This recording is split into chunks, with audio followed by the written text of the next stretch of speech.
ये आंदोलन इसलिए नहीं होने दे रहे क्योंकि ये आंदोलन से निकली हुई पार्टियां हैं। इनको मालूम है कि आंदोलन होगा तो सत्ता में बदलाव आएगा। कुछ लोग देश को चला रहे हैं और वो लोग चला रहे हैं जो डिवाइड एंड रूल की पॉलिसी लिए बैठे हैं। रीढ़ की हड्डी कहां गई लोगों की?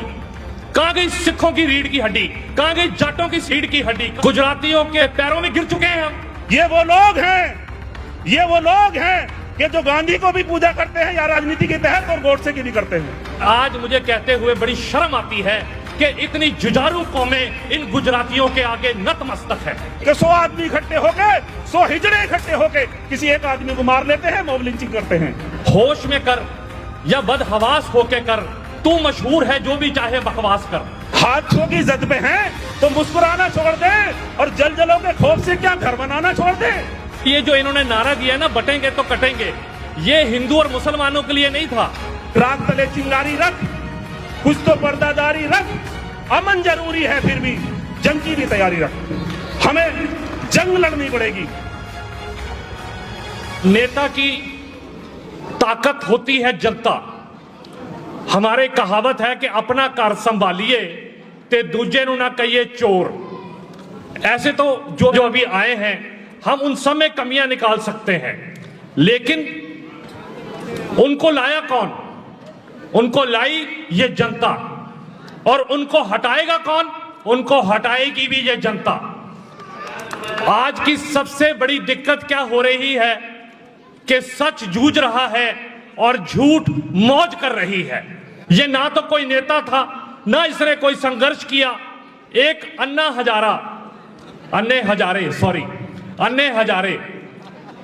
क्या होता है कि हमारे पंजाब में अंधे को अन्ना कहते हैं, अन्ना।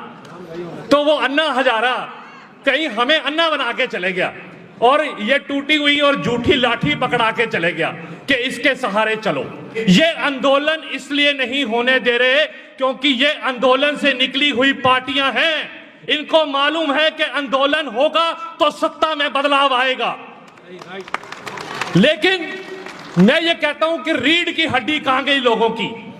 कहां गई सिखों की रीढ़ की हड्डी? कहां गई जाटों की रीढ़ की हड्डी? कहां गई राजपूतों की? क्या गुजरातियों के क्या कहते हैं पैरों में गिर चुके हैं हम? गुजरातियों के पैसे ने पूरा भारत लूट लिया। आज मैं कहता हूं, मुझे बताइए, ये कहते हैं विश्व गुरु, आज 200 लाख करोड़ का कर्जा ये 10 साल में पकड़ चुका है। कोई पूछने वाला नहीं, ये कर्जा गया तो गया कहां गया? सड़कों के खड्डों में गया। जो सड़कें बारिश में बैठ जाती हैं ये उनमें गया। ये पैसा कर्जा लेके ये गुजरातियों की जेब में गया। और आज मुझे कहते हुए बड़ी शर्म आती है कि इतनी जुझारू कौमें इन गुजरातियों के आगे नतमस्तक है। जहां चाहे वहां ये सरकारें गिरा देते हैं, कोई आवाज नहीं। जनता क्यों नहीं पूछती? जिसने कांग्रेस के कैंडिडेट को वोट दिया, जिसने एसपी के कैंडिडेट को वोट किया, जब वो अपनी पार्टी बदलता है क्यों नहीं आप उसका घर घेर लेते कि तू हमारे साथ विश्वासघात किया है, हम तुझे घर से बाहर जाने नहीं देंगे। नेताओं का एक ही डर है, जनता। नेताओं का और कोई डर नहीं है। जनता जब जवाब दे, जब तक नहीं मांगेगी तब तक ये आप मानो कि बदलाव हो नहीं सकता। कि स्कूल में हमारी एक लड़ाई हुई तो जैसे भगवान ने हमारे अंदर जुझारूपन दिया है, हमने कहा चलो हम चलते हैं आगे। तो आधी क्लास मेरे पीछे उठ के आ गई कि चलो जी लड़ाई लड़ेंगे। और जब मैं लड़ने लगा देखा पीछे क्लास में कोई है ही नहीं, मैं अकेला ही रह गया वहां पे। तो ये जो जनता है, ये जनता भी अपने ये जो हालात हैं उसके लिए और कोई जिम्मेदार नहीं है, उसके लिए जनता खुद जिम्मेदार है। यहां मंच पे सुशोभित जितने भी लोग हैं ये सरकारों से टकरा के यहां पे बैठे हैं।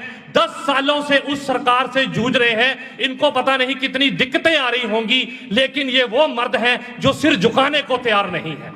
मैं ये कहता हूं, अगर आप जनता का साथ मिले तो परिवर्तन क्यों नहीं होगा? परिवर्तन जरूर होगा। मैं जानता हूं कि सफाई कर्मचारी, मैं जानता हूं कि हमारे किसान भाई, जवान भाई, लेकिन सबसे पहले हम इंसान हैं। अगर हम ये मान लें कि हमारी अपनी प्रॉब्लम्स के अनुसार जो लोग हमारे साथ जुड़े हुए हैं, जो रिश्तेदार, जो यार मित्र, उनके अंदर अलख जगाना भी आपका काम है। ये जो झूठ के पुलिंदे चल रहे हैं उसके लिए मैंने कुछ लाइनें लिखी और वो मैं आपको सुनाना चाहता हूं कि होश में कर या बदहवास होके कर, होश में कर या बदहवास होके कर, तू मशहूर है जो भी चाहे बकवास कर। पहले मशहूर होते हैं, उसके बाद ये झूठ की दुकान चलाते हैं और लोगों को बरगलाते हैं। कई जिनके कारण बने आज उनको गालियां निकाल रहे हैं, तो उनका करैक्टर पता चलता है कि ये किस करैक्टर के लोग थे। कि जनता के बिना कुछ नहीं हो सकता, जनता को जागरूक होना पड़ेगा। तो ये जो इन्होंने नारा दिया ना, बटेंगे तो कटेंगे, ये हिंदू और मुसलमानों के लिए नहीं था, ये नारा था मोदी जी का या बीजेपी का कि इन सबको बांटो, ये बटेंगे तभी तो इनको काटेंगे। तो यही एक चीज है कि बटना नहीं है। अगर आपकी प्रॉब्लम हम सुनने के लिए तैयार हैं, उनकी प्रॉब्लम सुनने के लिए आपको भी तैयार रहना पड़ेगा और एक साथ होके हमें यह लड़ाई लड़नी पड़ेगी। इनका सिर्फ एक ही एजेंडा है कि झूठ बोलो और राज करो। और अब तो हद हो गई है, पहले सिर्फ झूठ की बात चल रही थी, अब ये बेईमानी पे आ गए हैं, अब ये जुल्म करने लग गए हैं। आज तो अगर हम केंद्र सरकार की बात करें तो जुल्म करने पे लग गए हैं। जगह जगह आप देखते हो क्या हालात हैं देश के। तो दोस्तों, ये लोग झूठे हैं। एक शेर के साथ मैं अपनी बात शुरू कर दूं कि झूठों ने झूठों से कहा सच बोलो, झूठों ने झूठों से कहा सच बोलो। शहर में ऐलान हुआ है सच बोलो, और घर के अंदर झूठों की एक मंडी है, दरवाजे पे बोर्ड लगा है सच बोलो। पहले तो तुम इतने छूट के कहां मिलते थे, आखिर आज इरादा क्या है सच बोलो। और डूबने वालों, गंगा जी तो अपनी है, डूबने वालों गंगा जी तो अपनी है, नाव में किसने छेद किया है सच बोलो। तो दोस्तों, ये नाव में छेद कर रहे हैं, ये आपस में भाईचारा बिगाड़ रहे हैं। ये वो लोग हैं, वो एक जो है सामने से दुश्मनी करता है, एक पीछे से करता है, एक सीधा सीधा जो है पब्लिक पे जुल्म करता है। अभी आपने देखा जगह जगह खुदाई का काम शुरू कर दिया इन लोगों ने। एक सिस्टम ले आए हैं कि एप्लीकेशन लेके कोर्ट में जाओ और मस्जिद खोदना शुरू कर दो, दरगाह खोदना शुरू कर दो। दोस्तों, मैं कहना यह चाहता हूं, ये वो लोग हैं, ये वो लोग हैं कि जो गांधी को भी पूजा करते हैं या राजनीति के तहत और गोडसे की भी करते हैं। ये वो लोग हैं जो प्रधानमंत्री 10 साल से अजमेर की दरगाह पे चादर भेजता है, वो आज उसकी जुबान नहीं खुल रही, मुंह में दही जमाए बैठा है कि आप किस लिए कैसे आप जो है ना एप्लीकेशन लेके जो है वहां जा सकते हो। तो लिहाजा हम लोग आए हैं, हमारी तैयारी है, हम लोग सत्ता परिवर्तन के लिए नहीं आए, हम व्यवस्था परिवर्तन के लिए आए हैं। हम ऐसी व्यवस्था चाहते हैं कि जहां सबका सम्मान हो, हम ऐसी व्यवस्था चाहते हैं जहां सबको अधिकार मिले, हम ऐसी व्यवस्था चाहते हैं कि सबको हक मिले, हम ऐसी व्यवस्था चाहते हैं कि संविधान का राज हो। हम ऐसी व्यवस्था नहीं कि 100 आदमी इकट्ठे होके, 100 हिजड़े इकट्ठे होके किसी एक आदमी को मार लेते हैं, मॉब लिंचिंग करते हैं। हम वो व्यवस्था नहीं चाहते। हम वो व्यवस्था नहीं चाहते जो मणिपुर में हुआ।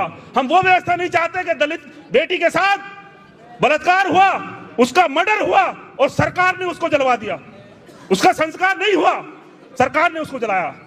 हम ऐसी व्यवस्था नहीं चाहते। हम चाहते हैं कानून का राज होना चाहिए। कब तक शांत बैठेंगे, कब तक चुप बैठेंगे? आखिर इसको बदलना पड़ेगा। और बदलने 90% लोग यहाँ के देश के सिर्फ 10% लोग ऐसे हैं जिनकी मर्जी की सरकारें चल रही हैं। वोट हम लोग देते हैं और सरकारें उनकी मर्जी की चलती हैं। इस देश के राष्ट्रपति को मंदिर में नहीं जाने दिया जाता, इस देश के राष्ट्रपति को पार्लियामेंट का उद्घाटन नहीं करने दिया जाता। क्यों? क्योंकि वो दलित है। क्या होगा इसी व्यवस्था में? किसका अधिकार सुरक्षित है? लिहाजा हमें अधिकार चाहिए, और अधिकार इकट्ठा होने से मिलेगा। अधिकार जब सारे शोषित पीड़ित इकट्ठे होंगे, जब दलित होंगे, बैकवर्ड होंगे, अल्पसंख्यक होंगे, जब सारे इकट्ठे होंगे तो अधिकार मिलेगा। हम लोग बट जाते हैं, आधे उधर लालच में चले जाते हैं, आधे उधर चले जाते हैं। नहीं, बटना नहीं है। जब नहीं बटोगे तब जाके आपकी सरकार आएगी, तब संविधान का राज होगा, तब बाबा साहब के संविधान का राज होगा। आप बिल्कुल साफ देख लो कौन कौन सरकार में बैठे हैं, किसकी कितनी तादाद है, दलित की कितनी तादाद है तो कितने बैठे हैं, बैकवर्ड की कितनी तादाद है तो कितनों को हिस्सेदारी मिल रही है, अल्पसंख्यक की कितनी तादाद है तो कितनों को भागीदारी मिल रही है। नहीं मिल रही। कुछ लोग देश को चला रहे हैं, और वो लोग चला रहे हैं जो डिवाइड एंड रूल की पॉलिसी लिए बैठे हैं, जो फूट डालो और राज करो की बात करते हैं। वो लोग देश को चला रहे हैं। इस व्यवस्था को बदलना होगा, और ये व्यवस्था जब बदली जाएगी, जो हम और आप जब शोषित पीड़ित जब साथ में खड़े होंगे, तब ये व्यवस्था बदली जाएगी। कि हादसों की जद पे हैं तो मुस्कुराना छोड़ दें, हादसों की जद पे हैं तो मुस्कुराना छोड़ दे और जलजलों के खौफ से क्या घर बनाना छोड़ दे। हमें इससे नहीं घबराना है, हम इस समय इससे बिल्कुल नहीं घबराना है। मैं बस एक शेर के साथ अपनी बात खत्म कर दूंगा कि राग तले चिंगारी रख, कुछ तो पर्दादारी रख, अमन जरूरी है फिर भी जंग की भी तैयारी रख। हमें जंग लड़नी पड़ेगी, हमें इसको जो है जंग की तरह से लेना पड़ेगा, तभी हम कामयाब होंगे। इसी के साथ मैं अपनी बात खत्म कर दूंगा। जय हिंद, जय भारत, जय संविधान।